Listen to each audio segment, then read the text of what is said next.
A diagnosis of cancer can cause massive disruption and stress and leave a patient with a flood of questions. But Cancer Partners UK manages the process by integrating care seamlessly into the patient's everyday lives while using the latest technology to minimise side effects. Lloyd Bracey has more.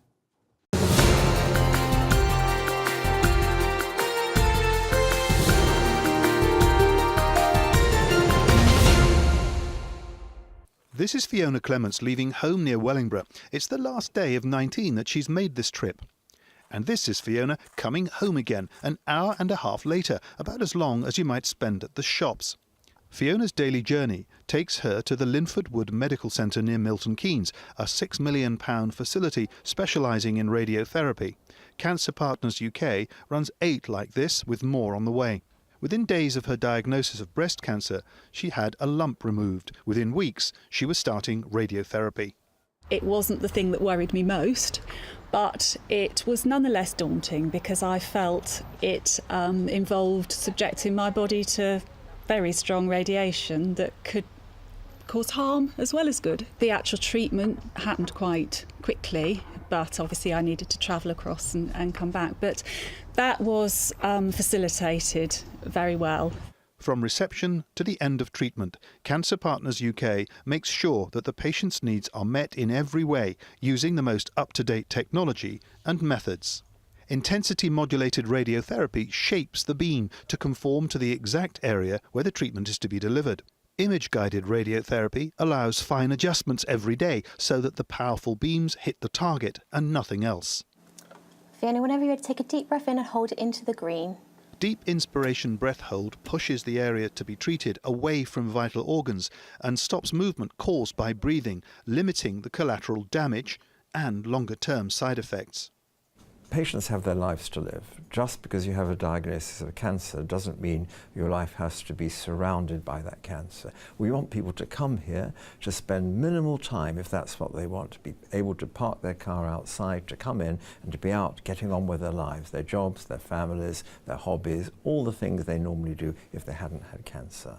It's very therapeutic to have your life disturbed as minimally as possible. Fiona lies still in the Linac machine. The radiographers have made sure her body is in exactly the right place, ready to receive 1/19 of the total dose that her oncologist calculates will kill her cancer. Within 10 minutes of being treated, patients can be on their way upstairs to the Living Well suite, with access to a range of supporting therapies. A lot of people are still coming to terms with their diagnosis. Once they receive that diagnosis, they very quickly get onto treatment and it becomes a roller coaster. So they don't often get time just to sit and reflect on what's happened to them. So there are a lot of psychological and emotional problems. Cancer Partners also embraces the sort of mind-body experience. So Mrs. Clements, for example, she was quite nervous when I first saw her. She was very nervous about the toxicities of radiotherapy. And she was given counselling sessions, she had some reflexology. Now that's nice in itself, but there's also evidence to say more relaxed patients actually get less fatigue, they get less depressed, they're able to cope with the treatment better, and they have less long-term toxicities in itself. So it's not just a sort of a jolly little add-on, it's actually a very important part of the treatment as a whole.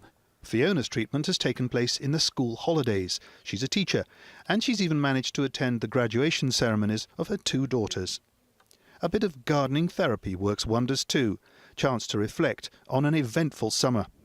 The prognosis, in Professor Thomas's words, is excellent.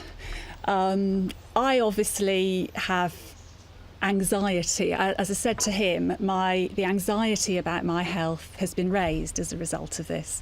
So I've worried, but in his words, it's an excellent prognosis, and I'm looking forward to putting it behind me.